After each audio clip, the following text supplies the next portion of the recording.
Telugu methodology third lesson అండి. ఇది second ఇయర్‌లో రైటింగ్ గురించి, రాయడం గురించి.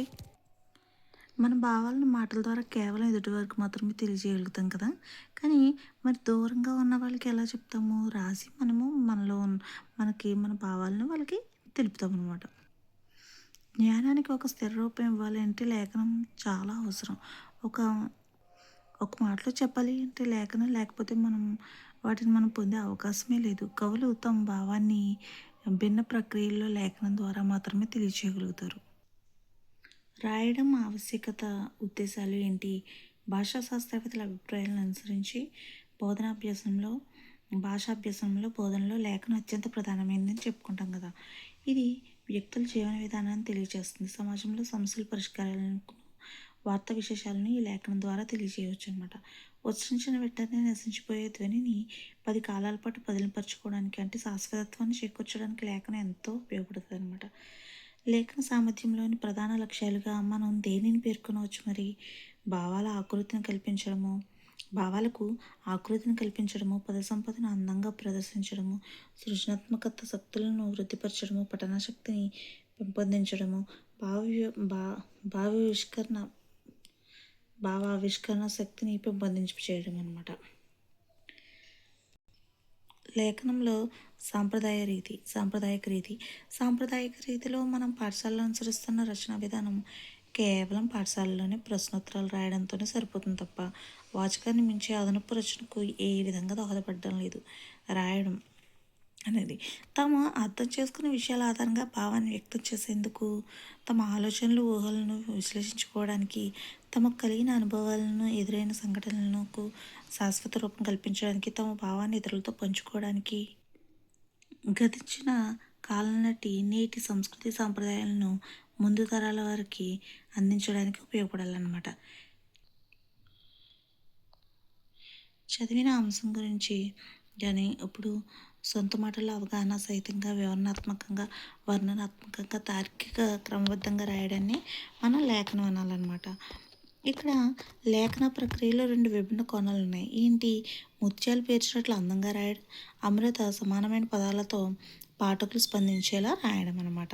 రాయడం ప్రాచీన నవీన పద్ధతులు ఎలా ఉంటాయి? ఇందులో ప్రాచీన పద్ధతి అంటే ఏంటి? నవీన అక్షర పద్ధతి అంటే ఏంటి? మనం చూద్దాం. ప్రాచీన పద్ధతి అంటే ఏంటి? విద్యార్థి పాఠశాలలో చేరిన వెంటనే ఉపాధ్యాయుడు వర్ణమాలలో వర్ణాలను ఒక వరుసగా ఒకదాని తర్వాత ఒకటి పలకపై దిద్దిస్తారు కదా! తర్వాత ఏమో గుణింతాలు, చిన్న చిన్న పదాలు రాయించడం, చదివించడం చేస్తూ క్రమంగా వాచకాన్ని చదివిస్తాడనమాట. ఈ పద్ధతి వల్ల ఏంటంటే ఈ పద్ధతిని ప్రాచీన పద్ధతి అంటారు. ఈ పద్ధతి వల్ల లాభం లేకపోగా దాని ద్వారా చోటు చేసుకున్న అనేక లోపాలు మనకు స్పష్టమవుతాయి అన్నమాట. ఏంటి? అర్థం లేని అక్షరాలను బలవంతంగా మళ్ళీ మళ్ళీ దిద్దించడం వల్ల పిల్లల్లో విసుగు కనిపిస్తుంది. అక్షరాల్లో కొన్ని ఈనాటి అవసరాలకు అక్కర్లేని అక్షరాలు చాలా ఉంటాయి. అదేవిధంగా అక్షరాలు గుడ్డిగా దిద్దించడమే అవుతుందన్నమాట. పోలిక లేని అక్షరాలను వరుసగా అంటే అచ్చులు, హల్లులు, గుణింతాలుగా దిద్దించడం ఎక్కువ కాలం తీసుకుంటుంది. ఎక్కువ సార్లు దిద్దడం వల్ల చేతివేలు దెబ్బతింటాయి అన్నమాట. అది శారీరకానికి దారితీస్తుంది. బొమ్మలు లేకుండా కేవలం అక్షరాలు మాత్రమే దిద్దిస్తే పిల్లలకు ఉత్సాహం ఉండదు.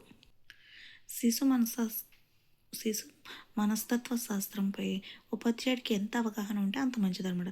దాని ద్వారా లేఖనం నేర్పించడంలో శిశు మనస్తత్వానికి అనుగుణమైన పద్ధతిని ఉపాధ్యాయుడు ఎంపిక చేసుకుంటాడు. ఇప్పుడు ఆధునిక పద్ధతి సారూప్యత ఉన్న అక్షరాలను సులభం నుండి కాఠిన్యత అనే లక్షణాన్ని అనుసరించి ఇప్పుడున్న వర్ణమాలలో అక్షరాల కంటే భిన్నంగా అక్షరాకృతికి మార్పు చెందడం ద్వారా అతి తక్కువ కాలంలో విద్యార్థులు అక్షరాలు నేర్చుకుంటారని శిశు మనస్తత్వ శాస్త్రజ్ఞులు చెబుతున్నారన్నమాట. ప్రాచీన పద్ధతిలోని లోపాలని గుర్తించి ముందు పఠనాన్ని నేర్పి ఆ తర్వాత విద్యార్థులను లేఖనానికి సిద్ధం చేయాలి. పిల్లల చేతికండలు గట్టిపడే విధంగా కొన్ని గీతల ద్వారా గుండ్రని సున్నాల ద్వారా రాయడాన్ని నేర్పించాలన్నమాట. ఇలా పిల్లల చేత వారికి ఇష్టమైన బొమ్మలను గీయించాలి. ఎందుకంటే బొమ్మలు అంటే పిల్లలు బాగా ఇష్టపడతారు కాబట్టి. పిల్లలు ఎలా రాయాలని కోరుకుంటారో తెలుసా? పిల్లలు ఎలా రాయాలని కోరుకుంటాము? స్పష్టంగా, నిర్దిష్టంగా రాయాలని, విషయ దోషాలు, భాషా దోషాలు, భావ దోషాలు లేకుండా రాయాలని, వేగంతో పాటు అందంగా రాయాలని, సమాన పరిణామంలో అక్షరాలను పదాల మధ్య, పంక్తుల మధ్య సమత పాటిస్తూ రాయాలని, అంశానికి, భావానికి అనుగుణంగా పేరాలుగా విభజించి రాయాలని, జాతీయాలను, తెలుగు పలుకుబడిని, లోకోక్తులను, సామెతలను సందర్భానుసారంగా ఉపయోగిస్తూ రాయాలని, తమదైన సరికొత్త శైలిని ఏర్పాటు చేసుకుని రాయాలని కోరుకుంటామనమాట. కొందరు లేఖనాన్ని అంటే దస్తూరి గొలుసు కట్టుగా రాయడం చూస్తూ ఉంటాం కదా! ఆ విధమైన లేఖనాన్ని చదవడానికి అందరికీ ఓపిక ఉండదు. విసిగెత్తి మధ్యలో చదవడం మానేసే అవకాశం ఉందనమాట. అందువల్ల అలాంటి అస్పష్టమైన రాత వల్ల ఏ విధంగా ప్రయోజనం ఉండదనమాట. వాక్యం ముగిసిన తర్వాత మరో వాక్యం మొదలుపెట్టడానికి మధ్యలో తగిన విరామం ఉండాలి. తెలుగు భాష అజంత భాష కాబట్టి దానిని విదేశీయులు సైతం ఇటాలియన్ ఆఫ్ ద ఈస్ట్ అని కొనియాడారనమాట. ఎవరు? విదేశీయులు. ఇది ఏ భాషని? తెలుగు భాషని. తెలుగు అజంత భాష మాత్రమే కాదు, అందమైన లిపి ఉన్న భాష కూడా. వెన్నెల్లో ఆడుకునే అందమైన ఆడపిల్లల తెలుగు అక్షరాలు అందరినీ అల్లరిస్తాయన్నమాట. ఇక్కడ లేఖనంలో దోషాలు నివారణల గురించి చెప్పుకోవచ్చు.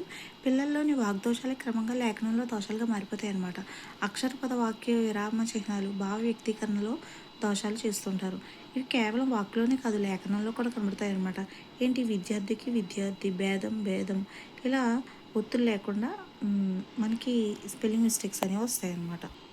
మరి ఈ లేఖనంలో దోషాలకు కారణం ఏంటి? విద్యార్థుల వాగ్దోషాలను ఉపాధ్యాయులు సవరించకపోవడము, లేఖన దోషాలను ఎప్పటికప్పుడు కింద గీతకి సొప్పులను రాసి చూపించకపోవడం, తగినంత రాత పనిని ఇవ్వకపోవడం, ఉపాధ్యాయుడు స్పష్టంగా నిర్దిష్టంగా విద్యార్థులందరికీ వినపడినట్లు భాషింపకపోవడం, విద్యార్థులచే చూసిరాత అంటే దుష్టలేఖనం, ఉక్తలేఖనం వంటి అభ్యాసాలను చేయించకపోవడము, ఎక్కువ విద్యార్థులచే సాధారణ దోషాలను విద్యార్థి నల్లబలపై కానీ అట్ట చాటుపై కానీ రాసి చూపించకపోవడం అనమాట. దోషాలు లేకుండా రాసిన పిల్లవాడిని అభినందించి మిగిలినవారు అలా రాయడానికి ప్రోత్సహించకపోవడం, దోషాల సవరణను వ్యక్తిగతంగా చూపకపోవడం అనమాట. ఇవన్నీ కూడా ఏంటంటే లేఖన దోషాలకు కారణాలు అనమాట. సృజనాత్మక వ్యక్తీకరణ. వివిధ రకాల రచయితలు. అసలు సృజనాత్మక వ్యక్తీకరణ గురించి మనం ఏం తెలుసుకోవచ్చు? పాత రూపాలకు కొత్త రూపాన్ని ఏర్పరచడం, కవితలు, కథలు, నాటికలు మొదలైనవి రాయడం, తమ సొంత ఆలోచనలతో ఇతరుల కంటే విభిన్న ధోరణులు వ్యక్తపరచడమే సృజనాత్మకతను మనకు తెలుసు. ఆలోచనలతో కూడిన పదాల కూర్పుని మనం రచన అని అంటాం. మరి సృజనాత్మక వ్యక్తీకరణ ఏ రూపంలో ఉంటుంది? భౌతిక రూపంలోనూ, రాత రూపంలోనూ, ప్రదర్శన రూపంలో ఉంటుందన్నమాట. మానవ జాతి భవిష్యత్తు కొత్త విషయాలను ఆవిష్కరించగలిగిన సృజనాత్మకత గల వ్యక్తులపై ఆధారపడి ఉంటుందన్నలో ఏమాత్రం మనకి సందేహం లేదన్నమాట. ఈ రచన వాక్రూపంలో, భాషా రూపంలో ఉంటుంది. విద్యార్థులు స్వీయ నైపుణ్యంతో మాట్లాడితే వాక్రూప రచన అని, లేదనుకోండి లిఖిత రూపంలో వ్యక్తపరిచామనుకోండి లిఖిత రచన అని అంటాం కదా. ఈ లిఖిత రచన నైపుణ్యానికి వివిధ ప్రక్రియల ద్వారా మనం పెంపొందించవచ్చు. ఏంటి? వ్యాస రచన, లేఖ రచన, సంభాషణ రచన, పుస్తక సమీక్ష రచన, సారాంశ రచన, సంక్షిప్త రచన, దినచర్య రచన, సంపాదకీయ వార్త, ఆహ్వాన పత్రిక, అనువాద, ప్రకటన, స్వాగత, సన్మాన, ప్రశంస, కృతజ్ఞత, వ్యాఖ్య, దస్తావేజుల, ధ్రువపత్ర రచనలు అనమాట. ఇవన్నీ వీటి ద్వారా మనం చెప్పొచ్చు అనమాట. ఈ రచనలన్నీ కూడా విద్యార్థుల సృజనాత్మకతను ప్రదర్శించడానికి తోడ్పడతాయి అన్నమాట. విద్యార్థుల చేత రచన చేయించేటప్పుడు ఉపాధ్యాయుడు ఎలాంటి జాగ్రత్తలు తీసుకోవాలి అంటే, పాఠ్యాంశాలను సంభాషణ రూపంలో, గేయ రూపంలో రాయించాలి. లోకోక్తులు, జాతీయాలను వివరించి రాయమనాలన్నమాట. చిత్రాలు ఆధారంగా రచన చేయించాలి. ఒక రచనను అనుసరించి తిరిగి రచన చేయించాలి. పాఠశాలలో నిర్వహించే వివిధ కార్యకలాపాలపై రచన చేయించాలన్నమాట. వాగ్రూపరచనను ఉక్త రచన అంటారు. ఏదైనా ఒక అంశంపై కొద్ది నిమిషాలు తడబాటు లేకుండా మాట్లాడడాన్నే ఉక్త రచన అంటారు. ఇదే పేపర్ వన్లో మొన్న టెట్లో వచ్చింది 2025లో. ఇది ఏదైనా ఒక అంశంపై కొద్ది నిమిషాలు తడబాటు లేకుండా మాట్లాడడాన్ని ఏమంటారు? ఉక్త రచన అంటారనమాట. ఓకేనా? ఇది శ్రోతలను ఆకట్టుకునే విధంగా ఉండాలన్నమాట. తను చెప్పదలుచుకున్న విషయాన్ని ఉదాహరణలతో చెప్పాలి. సందర్భానికి తగినట్లు అంశాలను వివరిస్తూ వినేసరికి విసుగు రాకుండా మాట్లాడాలన్నమాట. వినేవారికి విసుగు రాకుండా మాట్లాడాలి. ఈ క్రింది చర్యల ద్వారా వాగ్రూపరచనను పెంపొందించవచ్చు అనమాట. విద్యార్థులు తరగతి గదిలో కూర్చునే చోటు నుండే మాట్లాడేటట్లు చేయాలి. ఉపాధ్యాయుడు ముందుకు వచ్చి మాట్లాడేటట్లు చేయాలన్నమాట. పాఠశాల వెలుపల జరిగే సమావేశాల్లో మాట్లాడించడం, పై చర్యల ద్వారా విద్యార్థుల్లో భయం తొలగిపోయి చక్కని వక్తలు రూపొందుతారనమాట. విద్యార్థుల్లో సృజనాత్మకతను పెంపొందించడానికి ఉపాధ్యాయుడు పాఠ్యాంశాన్ని అనుసరించి బొమ్మలు వేయించి రంగులు దిద్దించాలి. అదేవిధంగా పుట్టినరోజుకు శుభాకాంక్షలు తెలియజేస్తూ మిత్రులు లేఖ రాయించడము, ఇంటి ఆవరణంలో, పాఠశాల స్థలంలో ఉన్న మొక్కల పేర్లు, పువ్వులు, రంగులు, కాయల పేర్లు రాయించడము, తండ్రికి, తల్లికి, సోదరునికి లేఖలు రాయించడం, పాఠ్యాంశాల సారాంశాన్ని రాయించడము, ఇలాంటి కృత్యాలను ఆధారంగా చేసుకుని బోధనాభ్యసనం జరపడానికి కృషి చేదారి పద్ధతి అంటారనమాట. కవిత రచన, కథా రచన, వర్ణనాత్మక రచన ఇలా పాఠశాల పత్రికలు కూడా విద్యార్థులు సృజనాత్మక శక్తిని పెంపొందిస్తాయి. ఉపాధ్యాయుడు మౌఖికంగా లిఖిత రూపంలోనూ పిల్లల్లో సృజనాత్మక వ్యక్తీకరణకు గల పలు అవకాశాలు కల్పించాలి. విద్యార్థులు సృజనాత్మక స్థాయిని తెలుసుకోవడానికి గిల్షర్ట్ అండ్ టారెన్స్ రూపొందించిన నిరీక్షలు ఉపాధ్యాయునికి చక్కగా ఉపయోగపడతాయి అన్నమాట. అంటే విద్యార్థుల సృజనాత్మకత స్థాయిని తెలుసుకోవడానికి రూపొందించిన కొన్ని నికషాలు రూపొందించారు. అది ఎవరు అంటే గిల్ఫర్డ్ అండ్ టోరెన్స్. పదజాలాన్ని అభివృద్ధి చేయడం కోసం నూతన వాచకాలలో బోధన అభ్యసన ప్రక్రియల తర్వాత ఇవి చేయండి అనే శీర్షిక కింద ఇవన్నీ ఇచ్చారు. ఏంటి? వినడం, మాట్లాడడం, చదవడం, రాయడం, స్వీయ రచన, పదజాల వినియోగము, సృజనాత్మకత, ప్రశంస, ప్రాజెక్ట్ పని, భాషణ గురించి తెలుసుకుందామని సామర్థ్యాలు ఇవ్వబడ్డాయి అన్నమాట. పదజాల అభివృద్ధి అంటే ఏంటి? విద్యార్థుల పదజాల అభివృద్ధి అనే సామర్థ్య సాధన తప్పక అమలు జరగాలన్నమాట. విద్యార్థి స్థాయిని బట్టి ఇన్ని పదాలు తెలుసుకుని ఉండాలని విద్యావేత్తలు సూచించారు. వాచకంతో పాటు కథలు, మ్యాగజైన్స్, కార్టూన్లు చదవడం వల్ల విద్యార్థుల్లో నూతన పదాల పరిచయం ఏర్పడుతుంది. పిల్లల్లో పదజాల అభివృద్ధి కేవలం పదాలను మాత్రమే నేర్వడం కూడా సరైన పద్ధతి కాదు. కేవలం నిఘంటువులోని పదాలనే ఆ పదాలపైన మాత్రమే కేవలం గైడ్లో ఆ పదాలపైన మాత్రమే దృష్టి పెట్టకూడదు అనమాట. పదాలు సందర్భోచిత వినియోగం ద్వారానే అర్థమవుతాయనే విషయాన్ని ఉపాధ్యాయుడు గుర్తించి పదజాల బోధన జరిపించాలి. పాఠశాల దశ పూర్తయ్యేసరికి పిల్లలు వివిధ రంగాలు, సబ్జెక్టులు, సన్నివేశాలకు అనుగుణంగా పదజాలాన్ని వినియోగించేవాళ్ళనమాట. అలా చేయడం వల్ల పిల్లలు ఆ పదాలను ఈ క్రింది విధంగా ఉపయోగిస్తారు. ఎలా ఉపయోగిస్తారో చూద్దాము. ఇక్కడ కొన్ని నిర్వచనాలు నేను రాశాను. జాతికి జీవనాలిక అంటే జానపద గీతిక అని చెప్పింది ఎవరు అంటే శ్రీశ్రీ. జార్జి క్రియేషన్ రాసిన గ్రంథం ఏంటంటే లింగ్విస్టిక్ సర్వే ఆఫ్ ఇండియా. ఆధునిక భాషలో వాగ్రూప భాషకు లిఖిత రూప భాషకు తేడాలు ఉంటాయని చెప్పింది ఎవరు అంటే జేఏ ఎయిట్స్ అన్నమాట. నూతన పదజాలాన్ని సందర్భోచితంగా ఉపయోగిస్తారు. సొంత వాక్యాలలో రాస్తారు. చదువుకున్న అంశాలను పదాలకు సమానార్థక పదాలు, వ్యతిరేక పదాలను, అర్థాలను గ్రహించి వాటిని సందర్భోచితంగా వినియోగిస్తారు. సందర్భాన్ని బట్టి అర్థాలకు, నానార్థాలకు పర్యాయ పదాలను గ్రహిస్తారు. కవితలు, గేయాలు, పాటలు, కథలోని కీలక పదాలను గుర్తిస్తారు. పారిభాషిక పదజాలాన్ని అర్థం చేసుకోగలుగుతారు. అభ్యాసాన్ని మెరుగుపరుచుకుంటారు. పదపట్టికలు, గళ్ళను, నుడికట్టు వంటి భాషా క్రీడల ద్వారా సందర్భోచితంగా పదాలను రాస్తారన్నమాట. పై అంశాలను బట్టి పదజాల అభివృద్ధి అంటే కొత్త పదాలను తెలుసుకోవడం, వాటికి అర్థాలు గ్రహించడం, అలా తెలుసుకున్న పదాలను సందర్భోచితంగా ప్రయోగించడం అని తెలుస్తుంది కదా. పిల్లలు వివిధ పదాలకు అర్థాలను సన్నివేశాన్ని బట్టి, సందర్భాన్ని బట్టి గ్రహిస్తూ ఉంటారు. వివిధ సన్నివేశాల్లో ఒక పదాన్ని ఉపయోగించిన తీరును బట్టి ఆ పదానికి అర్థం మారుతూ ఉంటుంది అన్నమాట. మాట అనే పదాన్ని వివిధ సందర్భాల్లో ఉపయోగించిన తీరుని మనం పరిశీలిద్దాం. నా మాట ఏం చేసావు? మాటకు మాట పెరిగింది. మాటలు లేవు. మాటకు మాట చప్పుడు ఎక్కువైందే అంటే సందర్భాన్ని బట్టి పదం యొక్క అర్థం మారుతుందని పిల్లవాడి చేత గ్రహింపచేయాలన్నమాట. సందర్భానుసారంగా ప్రయోగించిన పదాల అర్థాలను కూడా ఆ సందర్భాన్ని బట్టి తెలుసుకుంటాడు. రాము తదిగిన తూంతో రాస్తున్నాడు. లత తదిగిన తూంతో ఊడుస్తున్నది. ఇక్కడ సందర్భాన్ని బట్టి తదిగిన తూము అంటే పెన్ను అని, చీపురు అని కూడా గ్రహిస్తాడనమాట విద్యార్థి. వ్యాకరణాంశాలు. భాషా వ్యాకరణాలలో ఏది ముందు అనేది ఇప్పుడు తెలుసుకోవచ్చు. భాష జీవనది లాంటిది. అది ప్రజల వ్యవహారంలో రకరకాల మార్పులు చెందుతూ ఉంటుంది కదా. ఇలా వ్యవహారంలో ఉన్న భాష వందల సంవత్సరాల అభివృద్ధి చెందిన తర్వాత సమాజాన్ని అభివృద్ధి మార్గంలో నడిపించే సాహిత్యం వెలువడుతుందన్నమాట. వ్యాకరణం ఆ భాషా మందిర ద్వారాన్ని తెరిచే తాళం చెవి లాంటిది. అనేక గ్రంథాలలో ప్రయోగాలను పరిశీలించి వ్యాకరణ రచయితలు, వైయాకరణులు భాషకు వ్యాకరణం రాశారనమాట. ఎవరు రాశారు? వైయాకరణులు. భాషకు వ్యాకరణం రాసింది వైయాకరణులు. వి ప్లస్ ఆకృతి వ్యాక్రియంతే అనేన ఇది వ్యాకరణం అంటే వ్యాకరించి చెప్పేది వ్యాకరణం. అందుకే వ్యాకరణానికి మూలం భాషే కానీ భాషకు మూలం వ్యాకరణం కాదని పెద్దల వాక్యం. అందుకే ప్రయోగశరణం వ్యాకరణం అన్నారనమాట. లేఖనంలో ఉన్న భాషా రూపాల ఆధారంగా వ్యాకరణం అనేది ఏర్పడింది. మనకి దానికి మహాకవుల ప్రయోగాలే శరణ్యం. వ్యాకరణం ఎప్పుడూ హద్దులు కలిగి ఉండదు. భాష అభివృద్ధి చెందిన కొద్దీ కొత్త ప్రయోగాలు వ్యాకరణంలో చేరతాయన్నమాట. వ్యాకరణంతోనే భాషకు స్థిరత్వం ఏర్పడుతుంది. శబ్దాలను శాసించేది వ్యాకరణమని పాణిని తన అష్టాధ్యాయిలో వివరించాడు.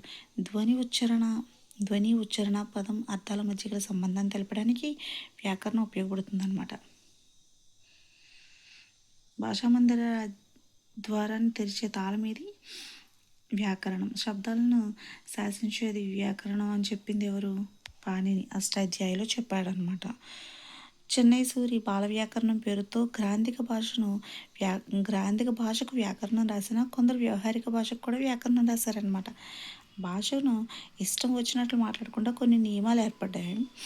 ఈ నియమాలను అతిక్రమించకుండా ఉండాలని భాషా శాస్త్రవేత్తలు స్పష్టం చేస్తున్నారన్నమాట. ఆ నియమాలని మనము వ్యాకరణం అంటున్నాం అనమాట. ఈ నియమాలు మానవుని కోసం ఏర్పడినవే కానీ నియమాల కోసం భాష ఏర్పడలేదన్నమాట. భాష కోసం నియమాలు ఏర్పడ్డాయి కానీ నియమాల కోసం భాష ఏర్పడలేదన్నమాట. వ్యాకరణం భాష ఇలా ఉండాలి, ప్రయోగింపబడాలి అని కట్టడి చేసే పని కారాదు. అంటే వ్యాకరణం భాషకు అనుషంగికంగా ఉండాలన్నమాట. అంటే వ్యాకరణం భాషకు ఒక ఆనకట్ట వంటిది కానీ అడ్డుకట్ట కారాదు. భాష యొక్క నిర్దిష్ట ఆకారాన్ని అపభ్రంశం చేయకుండా నిలబడమే వ్యాకరణ ధర్మం అన్నమాట. వ్యాకరణం యొక్క ఆవశ్యకత ఏంటి? ప్రాచీన కాలంలో వ్యాకరణ శాస్త్రానికి ఒక విశిష్ట ప్రత్యేక స్థానం ఉండేదన్నమాట. నిజం చెప్పాలంటే వ్యాకరణ పండితుడు చదువుకున్న వారిలో గొప్పవాడిగా ప్రతిభావంతుడిగా పరిగణింపబడేవాడు. అందుకే వ్యాకరణాన్ని ప్రత్యేక శాస్త్రంగా చదువుకునేవారు అనమాట. కానీ ఇప్పుడు వ్యాకరణం పాఠశాల బోధనలో అంతర్భాగంగా బోధించబడుతుంది. వ్యాకరణం బోధించడంలో ఏ అంశాలు ఉద్దేశంగా పరిగణించబడ్డాయి అంటే విద్యార్థులకు భాషా స్వరూపాన్ని తెలియచేయాలి, ప్రాచీన గ్రంథాలను చదవగలిగేటట్లు చేయాలి, భాషలో అప్పుడప్పుడు కలిగే మార్పులు తెలియచెప్పాలి, అదేవిధంగా పదాల స్వభావాలు తెలియజెప్పి చిన్న చిన్న సూత్రాలు నిర్మింపచేయడం, శాస్త్రీయ దృక్పథాన్ని పెంపొందించడం, చక్కని రీతిలో రచనలు చేయగలిగినట్లు చేయడం, భాషా నైపుణ్యాలను పెంపొందించడం, సోదర భాషలోని అవసరమైన పదాలను తమ భాషలో చేర్చుకోవడం, సరైన భాషా జ్ఞానాన్ని పెంపొందింపజేయడం.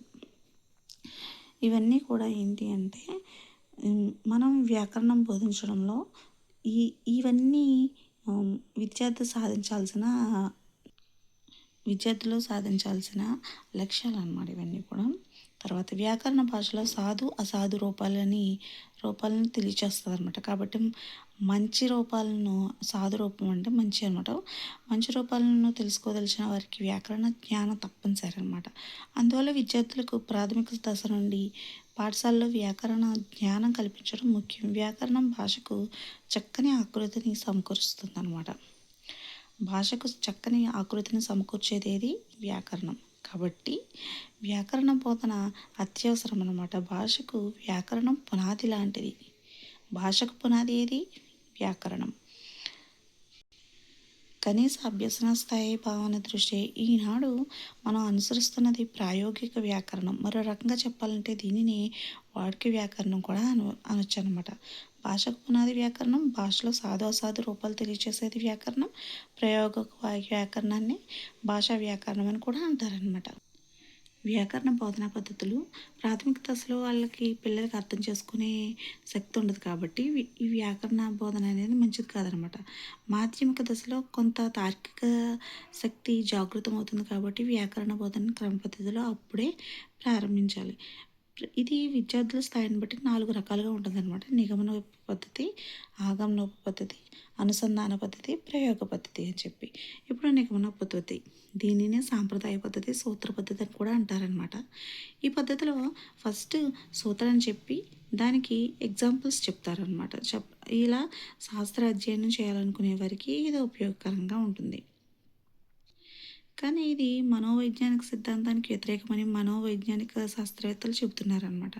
వ్యాకరణ బోధనా లక్ష్యాలు ఈ పద్ధతి ద్వారా సాధించడం కష్టం కాబట్టి ఇది యోగ్యం కాదు అంటున్నారు. దీన్ని ఇంగ్లీష్లో ఏమంటారు? డిడక్టివ్ మెథడ్ అని అంటారనమాట. అనుమాన ఉపపద్ధతి, దీనిని ఉదాహరణ పద్ధతి, ఆధునిక పద్ధతి అని కూడా అంటారు. దీన్ని ఇంగ్లీష్లో ఇండక్టివ్ మెథడ్ అంటారు. ఫస్ట్ జర్మనీ దేశంలో ఈ పద్ధతిని ప్రవేశపెట్టారనమాట. ఈ పద్ధతిలో పాఠ్యాంశాల్లో వ్యాకరణాంశాలకు సంబంధించిన ఉదాహరణలను విద్యార్థులచే పరిశీలింపజేసి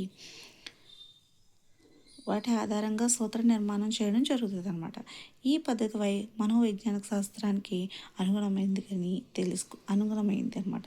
తెలిసిన దాని నుంచి తెలియని దాన్ని గ్రహించడం ఇందులో ముఖ్య విషయం. ఇది విద్యార్థి కేంద్రీకృతంగా ఉండి వాళ్ళలో ఆలోచన, తార్కిక, హేతువాద, సృజన సృజనాది అంతర్గత శక్తుల్ని బహిర్గతం చేస్తుంది. ఇందులో ఊహ ప్రధానం కనబట్టి అనుమానోపపద్ధతి అనే పేరు కలిగి ఉందన్నమాట.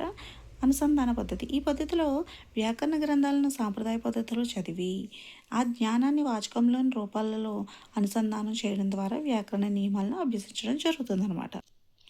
ప్రయోగ పద్ధతి, పాఠ్యాంశాల్లో ఉండే వ్యాకరణాన్ని బోధించాలన్నది ఈ పద్ధతిలో ప్రధాన ఉద్దేశం అనమాట. దీనిని ఆంగ్లంలో ఏమంటారు, ఇంగ్లీష్లో ఫంక్షనల్ గ్రామర్ అని అంటారు. ఇవి కాకుండా చర్చా పద్ధతి, ప్రశ్నోత్తర పద్ధతి, ఉదాహరణ పద్ధతి, విశ్లేషణ పద్ధతుల ద్వారా కూడా మనం వ్యాకరణాన్ని చెప్పవచ్చు అనమాట. మాధ్యమిక తరగతులు అంటే 6th, 7th, 8th తరగతుల వాచకాలను పరిశీలించామనుకోండి, ఆ వాచకాల్లో భాష గురించి తెలుసుకుందాం అనే శీర్షికతో ఈ క్రింది అంశాలు ఉంటాయి. ఏముంటాయి? సందులు పదాలు కలిపి రాయండి, పదాలను విడదీయండి, విగ్రహ వాక్యాలను సమాస పదాలుగా మార్చండి, సమాస పదాలను విడదీసి విగ్రహ వాక్యాలు చెప్పండి, పదాలకు ప్రకృతి వికృతి రూపాలు మొదలైనవి అని చెప్పి ఇవన్నీ ఉంటాయన్నమాట. భాషాభివృద్ధిని సాధించడానికి భాషా సామర్థ్యాలు, వ్యాకరణం ఒక క్రమ పద్ధతిలో బోధించాలి. భాషా వ్యాకరణాల సంబంధం తెలియచేయాలి. తెలుగు భాషా సాహిత్యాలు ఎక్కువ భాగం సంస్కృతాన్ని ఆశ్రయించి అభివృద్ధి చెందాయన్నమాట. కాబట్టి ప్రకృతి వికృత పదాల ద్వారా తత్సమ తద్భవ పదాల స్వరూప స్వభావాలను కూడా తెలియచేయాలన్నమాట. నానార్థాలు, పర్యాయ పదాలు పదజాలాభివృద్ధి దోహదపడతాయి. కాబట్టి వాటిపై పిల్లలకి అవగాహన కల్పించాలి. మొత్తం మీద వ్యాకరణ అభ్యాసం ఏం చేస్తుంది? విషయ అవగాహనకి, భాషాభివృద్ధికి కూడా ఉపయోగపడుతుంది అనమాట. అంటే విషయాభివృద్ధికి, భాషాభివృద్ధికి ఉపకరించేది ఇదేది వ్యాకరణం అనమాట. ఇక్కడతో సెకండ్ ఇయర్లో కూడా మనకి రైటింగ్ అనేది కంప్లీట్ అయిపోయిందండి. నెక్స్ట్ వచ్చేసి తెలుగు మెథడాలజీలోనే 4th లెసన్ స్టార్ట్ చేద్దాము. Thank you.